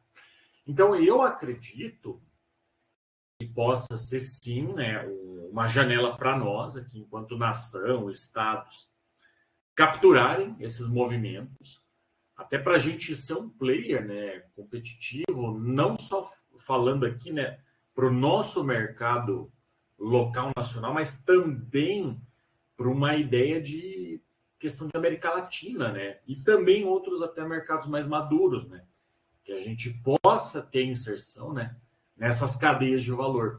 Então, eu acredito que é muito forte, né, essa visão da oportunidade, e para o que se tem discutido e falado como até uma alternativa para a neoindustrialização, né, que é uma retomada, né, do crescimento econômico verde. Né? Então, a gente estaria se apegando, né, a esses pilares do desenvolvimento econômico ligado a essas indústrias de baixo carbono. E que eu acho que a gente está muito bem posicionado nesse sentido, sabe? Assim também, para não me estender muito, vou passar aqui a bola para os colegas também. Edgar, perdão, mas se tu quiser responder as outras questões do chat ali, pessoal. Tá. Olha, deixa eu pegar a primeira que me vem aqui, né? Eu acho que é do Sandro, certo? Isso. As indicações de situação de falta de regulamentação e incentivos, né? Ó, Sandra, essa é a questão muito boa, porque, na verdade, né, a gente pode olhar, talvez, aí, faltas de incentivos, né, regulamentação pelo lado da demanda, isto é, a gente tem hoje também já uma dificuldade, né, um cenário não tão claro e objetivo de como se pode fazer a cobrança da recarga, por exemplo, né? Pois quem hoje comercializa energia são os distribuidores, né, e geradores, de modo que quem quer cobrar hoje, cobra como um serviço, né? Não podendo cobrar pela unidade de energia, né? Isso tem um impacto aí muito grande, né, no próprio negócio em si da infra de recarga. Tem também a questão relacionada aos consórcios municipais para a compra de ônibus elétricos, né, dos editais de licitação, né, que ainda não compreendem, né, essas novas arquiteturas, né, de baixa emissão. Isso pelo lado da demanda, como exemplos, pelo lado da oferta. Eu acho que falta uma melhor visão de política industrial para essa nova indústria verde, né, da mobilidade, que possa, né, ter mais incentivos para híbridos, elétricos, né, produzidos aqui. Né? Eu acho que essa é uma grande questão que poderia ser desenvolvida, né? E não só a montagem desses veículos, mas toda essa cadeia, né? Eu acho que são pontos muito fortes a serem trabalhados e que ainda não tem, vamos dizer assim, um enquadramento de incentivos regulatório bem colocado. Excelente. Obrigado, Edgar. Rodrigo, por favor. Bom, eu fiquei um tempo aqui ausente em função da internet, está oscilando bastante aqui. Agora deu uma melhorada. Vocês me ouvem? Sim. Tá. Só falando um pouco da transição energética ali, de fato, né?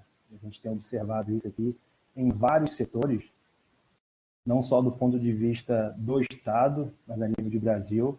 Nós participamos bimestralmente aqui do encontro com Minas Energia, em Brasília, onde nós somos vice-presidente da Sustentabilidade e Energia. O Rio Grande do Sul representa essa pasta. Então, já deixo aqui a abertura para caso alguém precise de alguma ajuda, algum olhar mais para esse tema, acho que fica à vontade de me procurar aqui na secretaria. Então, da transição, a gente está vivendo um trilema, né? Que, na verdade, a gente não pode falar em transição energética sem falar em segurança energética, né? E também da sustentabilidade, do ponto de vista ambiental, e uma energia acessível, uma energia aquele indivíduo que tem uma conta de luz que seja factível. Resumo da história.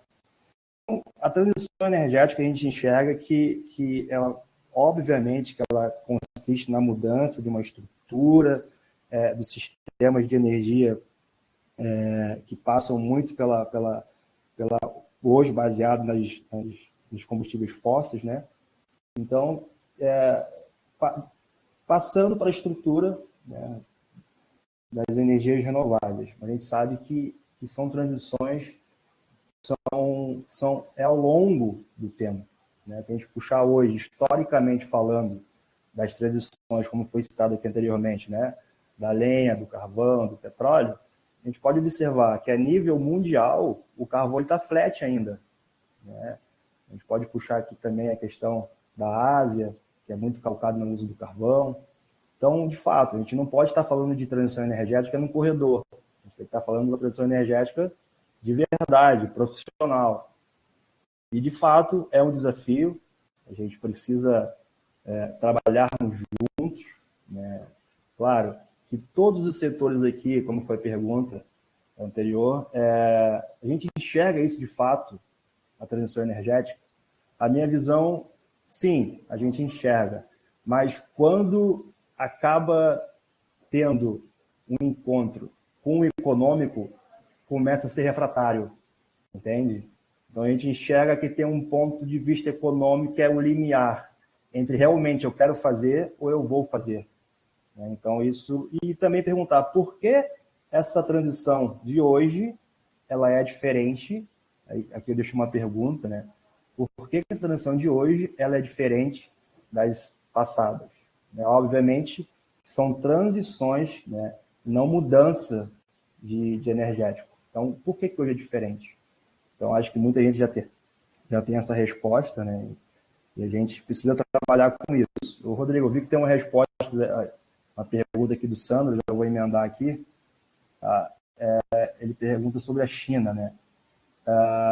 Enfim, a gente tem algumas demandas aqui do setor eólico, né, onde Eles possuem hoje alguns um exemplo, tá? Só um exemplo. Alguns aerogeradores com custo menor, muito mais competitivo. Então, hoje no mercado eólico, eles estão inundando aí o mercado. Então, isso é uma questão que está trazendo algumas demandas aqui para o departamento bem significativo. Temos que trabalhar com bastante cuidado, bastante cautela. Mas a China eu trago como uma condição diferente hoje. Quando a gente fala de hidrogênio verde, a gente tem um país continental e tropical, né? Então a gente tem água em abundância, vento em abundância e sol em abundância. Então, dizem aí que em 2050 nós seremos a Arábia Saudita, né? Do hidrogênio verde. A gente escuta muito se falar disso. Então, de novo, nós temos que trabalhar assim, a abundância para saber gerenciar isso tudo. O hidrogênio verde, a gente fala em exportação, nós temos nossos desafios tecnológicos para exportação, né? Então, a gente pensa, como falei, México, por quê? A ideia desse estudo também é apontar, de fato, a atração para novas empresas, o seu produto final, ter o seu produto final descarbonizado aqui dentro do Rio Grande do Sul. E, obviamente, quando esse produto estiver manufaturado, ele vai ser um produto com valor agregado. Então, digamos o aço. Se o aço que ele é feito com uma energia renovável, né, e baixo teor de carbono, a gente vai se diferenciar com o aço que é feito na China a carvão. Então, acho que o pensamento hoje referente à China seria, de certa forma, nesse raciocínio, né? Eu estou dando um exemplo da China, mas seria dentro dessa lógica que o Rio Grande do Sul pensa em atrações de novos empreendedores aqui para dentro do Rio Grande do Sul. Ele falou, a Pamela perguntou também na questão da digitalização. Eu vou ser bem simplório nessa explicação toda. A gente tem um trabalho muito forte aqui, para e passo, com a FEPAM, né? que é uma víncula aqui da Secretaria do Meio Ambiente. É o órgão licenciador dentro do estado do Rio Grande do Sul. Então, antigamente, nós tínhamos todo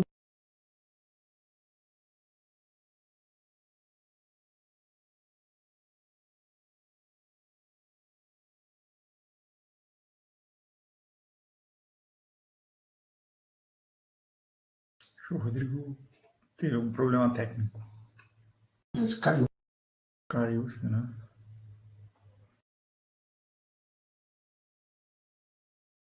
Pois é. Rodrigo? Estou voltando. Voltando. Peço desculpa aqui pela oscilação na internet, que de fato está sendo um complicador hoje aí para a gente. Tranquilo. Então, tratando da FEPAM, né, nós temos um trabalho para e passo com a FEPAM. Então, essa metodologia que foi posta aqui dentro da Secretaria, unindo o meio ambiente junto com o Minas Energia, ele foi acelerador dos projetos. Então, hoje os projetos nascem e passam tendo esse acompanhamento para e passo com a FEPAM. Então, essa união foi muito mais facilitador dos processos licitatórios, né?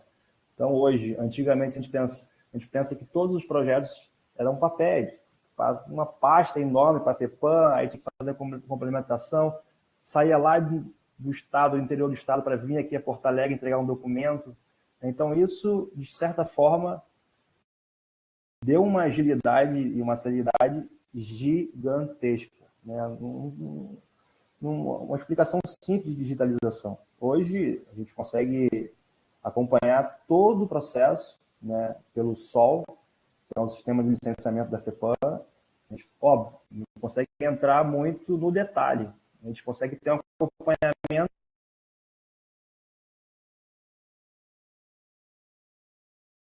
da Secretaria. Nós temos um Power BI que mostra todas as licenças emitidas durante o ano. Então, acho que essa digitalização, extrapolando do ponto de vista tecnológico, é imensurável, né? Então, acho que é mais ou menos por esse caminho. Eu gostaria também aqui de deixar aos panelistas, ao Edgar, ao Ivan e ao Rodrigo. Eu percebi que tinha mais um Rodrigo aqui, nunca vi Rodrigo tanto, Rodrigo por metro quadrado. E agradecer mais uma vez a participação. Obrigado, Rodrigo. O Rodrigo de Lélio, nosso colega de grupo aí. Rodrigo Amato. Mas obrigado pela resposta. Ivan, então, eu só queria reforçar a pergunta da Pamela, tá, Ivan? Reforçar. Que eu também tenho grande interesse, né, em relação ao uso da perspectiva teórica dos multiníveis. Como que tu vê a possibilidade de aplicação dessa abordagem teórica em outros contextos, né? Eu fico pensando aqui, porque na tua exposição tu falou justamente das inovações agroalimentares e tal, e essa relação de nicho, né, no nível do nicho, ela é pensada muito para o contexto de desenvolvimento tecnológico, né? Ou seja, né, startups, né, e no caso das inovações, se eu bem entendi, tu tá tratando inovações além dessas, né? Não são inovações necessariamente tecnológicas, pode ser inovações exclusivas, né? Como que se dá a aplicação dessa abordagem, né? Se tu enxerga os limites, né, para a aplicação dela dentro do contexto nacional, brasileiro, ou seja, país em desenvolvimento, porque, né, eu sei que tem alguns escritos que falam em diferentes trajetórias, né, que não priorizam que são diferentes dessa lógica bottom-up que está proposta naquele esquema, né? Então, só se tu puder falar brevemente sobre isso, eu agradeceria também.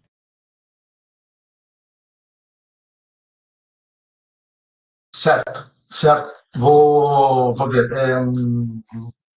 Agradeço a todas as perguntas. Vou ser breve em todas elas, né? Porque aqui cada uma delas dava para a gente conversar, trocar ideia, né? Não eu falando sozinho, mas assim, trocar várias ideias e vários aspectos ligados a isso. Começando pela Giovana, ela fez 3 perguntas. A questão da competitividade, eu acho que volta por alguma coisa que já é mesmo a geografia econômica, os estudos de inovação já discutem a relação entre competitividade e cooperação, que sempre houve. Assim, pegando o exemplo do Vale do Silício, que é um grande exemplo de um centro, um núcleo, um cluster de crescimento, de desenvolvimento tecnológico, onde há muita competição, empresas do mesmo setor, da área de informática, das tecnologias digitais, que em muitos momentos elas cooperam. Então, assim, elas têm diversas relações. Então, assim, a necessidade, a competitividade ligada ao mínimo de nível de cooperação que deve ocorrer ao mesmo tempo. Então, assim, em certos momentos, e nós estamos num momento de grande transição tecnológica, em todas as regiões, eu pego o exemplo do Brasil, países, regiões, necessidade de grande cooperação regional para isso. Para não ficar só na parte idealista, né? Isso é bonito. Cooperar, competição. Eu vou pegar o exemplo da União Europeia. Os processos a grande política de desenvolvimento regional da União Europeia, que é a Smart Specialization, é a especialização inteligente, a plataforma de especialização inteligente. Um dos primeiros critérios para qualquer projeto de desenvolvimento tecnológico, com fundos da União Europeia, é que tenha algum grau de cooperação. Há que ter uma rede entre diversos atores, e quantos mais atores, melhores, e atores de diversos lugares, não só do setor privado, como do setor privado, do setor público, e eventualmente até mesmo com a sociedade civil. Então, isso é um aspecto importante, só para mostrar um exemplo de política que é assim que se faz. Aqui na União Europeia, isso é muito incentivado. A segunda questão sobre energia, eu não sou especialista, eu não trabalho com o setor energético em específico. Agora, basicamente, trabalho em transições em geral, e aí a Giovana conhece muito bem também, né, mais do que eu, tanto quanto eu. Nós trabalhamos pela perspectiva territorial, então das regiões a partir de diversos setores. Então, assim, tanto energia, o que eu posso dizer sobre essa importância da energia, bom, que é um setor que consome muito, ela está em relação com outros setores. Então, só para dar um exemplo, no setor agroalimentar, hoje o que nas pesquisas sobre o setor agroalimentar na área tecnológica, tanto nas ciências sociais também, é o nexo água, alimento e energia. Então, assim, esse nexo que é essencial, a parte hídrica no setor agroalimentar é muito importante, a água, né? Então, água, alimento e energia. Então, assim, a energia ligada a outros setores, a energia e novas tecnologias, porque, bom, a energia é necessária em todo setor, qualquer atividade econômica. E a questão do biodiesel, Como eu havia falado, não sou especialista nessa área, tenho alguma leitura sobre isso, mas não muito aprofundada. Em termos regionais, é analisar os recursos e ativos que cada território tem. Então, se tem um recurso que ainda não é ativo na área do biodiesel, a cana-de-açúcar, então isso deve ser trabalhado, mas isso ligado ao desenvolvimento tecnológico. Era aquele conceito que eu havia falado das 5 dimensões do desenvolvimento territorial. Apropriação tecnológica, o mínimo de apropriação tecnológica, o mínimo de desenvolvimento próprio dessa tecnologia. E aí isso pode ser trabalhado junto com universidades, setor privado, outras universidades, instituições de pesquisa. Novamente, o tema da cooperação e do esforço inovativo ligado a grandes redes de cooperação. E aí você consegue gerar inovações mais disruptivas, inovações que solucionem os problemas. E aqui, só respondendo porque o Sandro fez uma pergunta também sobre o potencial de geração de setores, empregos e renda vinculado a essas novas tecnologias. Bom, eu acho, e aí o colega anterior falou anteriormente também, um aspecto importante de todos os setores, a questão da digitalização. A digitalização ligada ao IT, machine learning, blockchain, o que seja, são essenciais. Hoje, a dimensão das tecnologias digitais é necessária. Então, isso há uma transformação que já está vendo. Toda a atividade econômica já tem algum nível de digitalização, isso crescendo mais. Com a questão da inclusão, inovação inclusiva, o Sandro falava o que será em nível técnico, no nível superior, que mudanças são necessárias. Uma que eu acho que é essencial é a questão, os profissionais, tanto da academia como os técnicos e os que trabalham com tecnologias, realmente terem uma mente mais aberta no sentido de serem mais acolhedores de ideias que não venham, em alguns casos, não venham do setor científico, que é o que eu venho trabalhando na área da agricultura familiar, com pessoas simples, não? Que têm conhecimentos que não são científicos, mal são técnicos, um conhecimento técnico mínimo, né? Mas que têm ideias muito interessantes para enfrentamento de problemas ligados à sustentabilidade. Então, há a necessidade dos profissionais estarem mais abertos, que isso tem muito a ver com inovação. Inovação tem a ver muito com a abertura a novas ideias novas ideias no sentido amplo, né?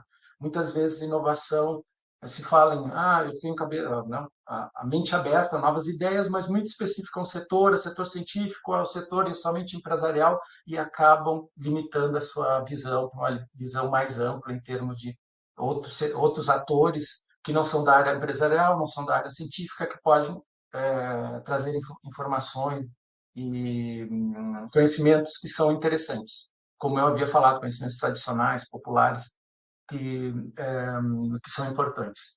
E, por fim, respondendo, o Rodrigo comentou agora, fez algum questionamento, e a Pamela, não? Ali no final, a Pamela, uma das últimas perguntas, sobre as transições, comentar sobre as transições energéticas e inovações inclusivas no Brasil. Ela me pede alguma coisa sobre transições na área energética, que realmente eu não conheço. Aí eu não trabalho exatamente nessa área, mas, assim, sobre inovações inclusivas no Brasil, os 2 projetos que eu mostrei ali, que é a tipologia de inclusão produtiva rural no Brasil, e o Prisma, que é um projeto que está em andamento, nós vamos até o ano que vem, nós viemos discutindo a inovação inclusiva no setor agroalimentar, na agricultura familiar. E aí, só para dar um exemplo rápido, na pandemia, foi recente, nossos dados pegaram várias das experiências que nós analisamos, nós tivemos dados que era dessa época. E essa época esse período da pandemia foi fechamento, né, das feiras ecológicas, feiras da agricultura, de venda de seus produtos, que foram fechadas, as pessoas não podiam circular. Uma das soluções para o seu problema de mercado, acesso a mercados, foi a digitalização. Com o uso de WhatsApp, e-mail, só essas tecnologias muito simples, eles conseguiram abrir acesso a novos mercados. Tanto é que alguns casos, algumas experiências da agricultura familiar, eles usam até hoje. Ficou daquela época, né? Hoje nós temos feiras ecológicas, mas viram que é um caminho interessante para novos mercados, né? E aí eles vêm aproveitando isso, e aí, novamente, a questão a questão das tecnologias digitais. E aí, respondendo, colocando alguns elementos, uma contribuição minha ao que o Rodrigo comentou das transições, essa questão dos nichos, eu acho que até nós discutimos qual seria o conceito de nicho, que é muito vinculado a startups, né? Eu acho que não é só por aí. Tanto é que os nossos estudos na agricultura familiar é sobretudo de nichos que são de agricultores familiares, que não são exatamente startups, mas sim associações de agricultores que se reúnem e veem que tem problemas que são coletivos desse grupo e eles buscam soluções, eventualmente a partir do conjunto deles, da organização deles, e muitas vezes em parceria com universidades. Isso acontece em nível significativo. Eu acho que teria que ser mais. E aí vem uma discussão que aí é mais teórica, diríamos assim, o Edgar comentava na sua apresentação da visão do Schumpeter, mas até mesmo a visão de inovação de Schumpeter, hoje nós estamos discutindo bastante, se discute bastante no meio acadêmico. Então, assim, a inovação do Schumpeter, que é muito ligada àquela ideia de invenção, inovação, uma invenção que surge quando entra no mercado, e assim, no mercado vira uma inovação, é um produto mercadológico. O Eric von Riepen, que trabalha com Free Innovation, que é inovação livre ou gratuita, trabalha exatamente isso, um novo conceito de inovação não vinculado ao mercado, não vinculado, digamos assim, à questão financeira da venda do novo produto. Inovações que são criadas pela sociedade, grupos sociais, e aí eu não estou falando só da agricultura familiar, falando no geral. E eles têm estudos nos Estados Unidos, vários países, nos Estados Unidos e vários países da Europa, que mostram que há várias inovações, entre aspas, que não são comercializáveis, mas que são inovações muito interessantes a partir da sociedade civil, a partir das pessoas simples, que não é da empresa, né? Que tanto é que isso já é discutido não somente no meio acadêmico, que o próprio Manual de Oslo, a OCDE, já discutiu no último manual, na última modificação do Manual de Oslo, que é os indicadores de inovação, são as orientações para os indicadores de inovação do mundo, já tem essa perspectiva da Free Innovation, que eles veem que são inovações que não são comercializáveis, então fora da dimensão do foco do paradigma schumpeteriano, que são importantes também e que devem ser levados em conta. E aí o von Rippel é o autor que vem trabalhando com isso, não só ele, mas outros também. O von Rippel vem defendendo isso e a própria CDE já aceita isso e o Manual de Oslo já aponta para essa necessidade das inovações Free Innovation. São inovações não comercializáveis que questiona toda não que seja descartada a visão do Schumpeter, mas sim que dá uma renovada, renova o conceito de inovação a partir do Schumpeter. Então, nós temos um novo paradigma, que é esse do Free Innovation, mas que está em discussão, mais e que tem que ser trabalhado. E que vincula esses nichos a nichos que não estão vinculados somente a startups tecnológicas, mas e sim até mesmo experiências da sociedade civil, que não são empresas, que geram inovações que são muito interessantes, que podem ser, ao longo do tempo, logo depois, assimiladas pelo setor privado também, sem problema algum, no sentido cooperativo. Então, isso, rapidamente, de forma muito sucinta, respondendo, não é respondendo, fazendo alguns comentários com as perguntas que eu agradeço bastante. Obrigado. Muito obrigado, Ivan. É um esforço tremendo sintetizar todos esses temas, né, e responder essas questões em pouco tempo. Eu agradeço imensamente a todos, ao Edgar, ao Ivan, ao Rodrigo pela presença. Infelizmente, o nosso tempo está acabando, né? Nós não podemos exceder, porque a gente tem agora o intervalo para o almoço. E fica o convite aí para, na sequência, às 14 horas, nós temos uma segunda mesa, que é Novas Indústrias e Setores Econômicos no Brasil, vai ser nessa mesma sala, né? A gente espera que todos que queiram participar sintam-se à vontade, sintam-se convidados. Então, Rodrigo. Sim, Giovana. Não, é só que o pessoal está pedindo, os alunos e professores aqui pedem os slides dos palestrantes. Então, se vocês puderem nos enviar, nós agradecemos muitíssimo. Perfeito. Tá, pessoal. Obrigado a todos, Edgar, Ivan, Rodrigo, se vocês quiserem fazer uma última fala, aí uma despedida do pessoal, fiquem à vontade. Bom, Posso começar? Eu Claro, claro. agradecer novamente o convite, realmente uma satisfação estar aqui de novo e esse debate e agradecer também a parceria tanto do mediador como dos dois colegas aqui que apresentaram também. Eu agradeço bastante a todos. Legal. Eu também quero saudar a mesa, todo o pessoal que esteve aqui conosco até o momento. E agradecer a oportunidade e ficar à disposição, como sempre, para dúvidas, esclarecimentos, discussões, enfim, deixar as portas abertas.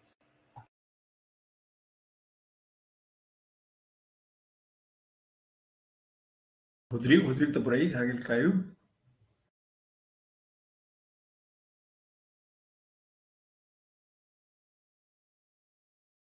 Rodrigo?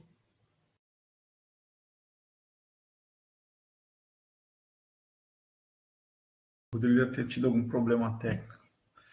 Bom, de qualquer forma, fica aí o nosso agradecimento aí à presença do Rodrigo, a presença de todos aí. Foi uma excelente manhã de segunda-feira. Começamos muito bem a semana, eu diria. Obrigado a todos. Até a próxima, então. Gente, deixa eu agradecer. Excelente a discussão. Muito obrigado. Realmente várias as falas ótimas, as questões aí para a gente continuar a reflexão. Agradeço muito. Parabéns ao Rodrigo e à Giovana aí que arquitetaram a mesa. Excelente. Rodrigo Gugnint, voltou. Se quiser saudar o pessoal, dar uma despedida aí. Estão me ouvindo? Sim, Estão me ouvindo? Ouvimos. Agradecer também aí a ótima explanação do Edgar e do Ivan. Eu acho que a gente tem muito trabalho pela frente, né? Eu acho que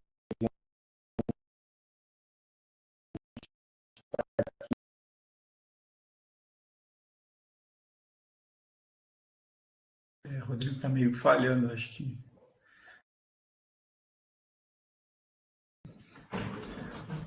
Bom.